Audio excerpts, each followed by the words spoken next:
வணக்கம். வெள்ளம் செய்திகள். திருவள்ளூர் ஆட்சியர் அலுவலகம் எதிரே ஓவர்லோடு லாரியின் டயர் வெடித்ததில் பள்ளி மாணவன் உட்பட 2 கண்ணில் காயம். காவல்துறையின் நேர கட்டுப்பாட்டை மீறி வந்த ஓவர்லோடு லாரியால் விபரீதம். திருவள்ளூர் மாவட்டத்தின் தலைநகரான திருவள்ளூர் நகராட்சியில் உள்ள 10க்கும் மேற்பட்ட பள்ளிகளில் திருவள்ளூரை சுற்றியுள்ள கிராம பகுதியிலிருந்து அரசு மற்றும் தனியார் பள்ளிகளில் சுமார் 10,000 மாணவர்கள் பயின்று வருகின்றனர். இவர்கள் பள்ளிக்கு செல்லும் நேரத்தில் லாரி உள்ளிட்ட கனரக வாகனங்களால் அடிக்கடி விபத்து ஏற்பட்டதை தடுக்கும் பொருட்டு காலை 8 மணி முதல் 10 மணி வரையிலும், மாலை 4 மணி முதல் 6 மணி வரையிலும் திருவள்ளூர் நகராட்சிக்குட்பட்ட எல்லைப் பகுதிகளில் லாரி உள்ளிட்ட கனரக வாகனங்கள் இயக்க திருவள்ளூர் மாவட்ட காவல்துறை தடை விதித்துள்ளது. ஆனால் அடிக்கடி தடையை மீறி குறிப்பிட்ட நேரத்திற்குள் டாராஸ் போன்ற பெரிய லாரிகள் ஓவர்லோடுடன் நகர் பகுதிக்குள் வருவதன் காரணமாக தொடர்ந்து விபத்து ஏற்பட்டு வருகிறது. இந்நிலையில் இன்று நேர கட்டுப்பாட்டை மீறி வந்த லாரி அதிக பாரத்தை தாங்க முடியாமல் ஆட்சியர் அலுவலகம் எதிரே லாரியின் டயர் பாம் சத்தத்துடன் வெடித்தது.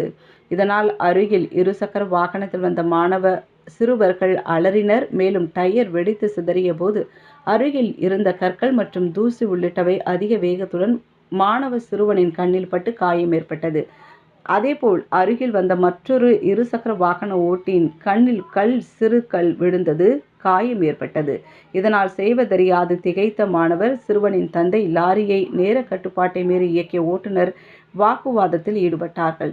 எனவே இதுபோன்ற விபத்துகளை தடுக்கும் பொருட்டு மாவட்ட காவல்துறையின் சார்பில் இதுபோன்ற கட்டுப்பாட்டை மீறும் லாரிகள் மீது கடுமையான நடவடிக்கை எடுக்க வேண்டும் எனவும், அதிக பாரத்துடன் அதிக லாப நோக்கத்துடன் அபாயகரமான முறையில் சாலையில் இயக்கப்படும் லாரிகளை கண்டறிந்து லாரி உரிமையாளர்களுக்கு சிறை தண்டனை விதிப்பதுடன் அபராதம் விதிக்க வேண்டும் என்பதை திருவள்ளூர் நகர் வாழ் மக்களின் கோரிக்கையாக உள்ளது.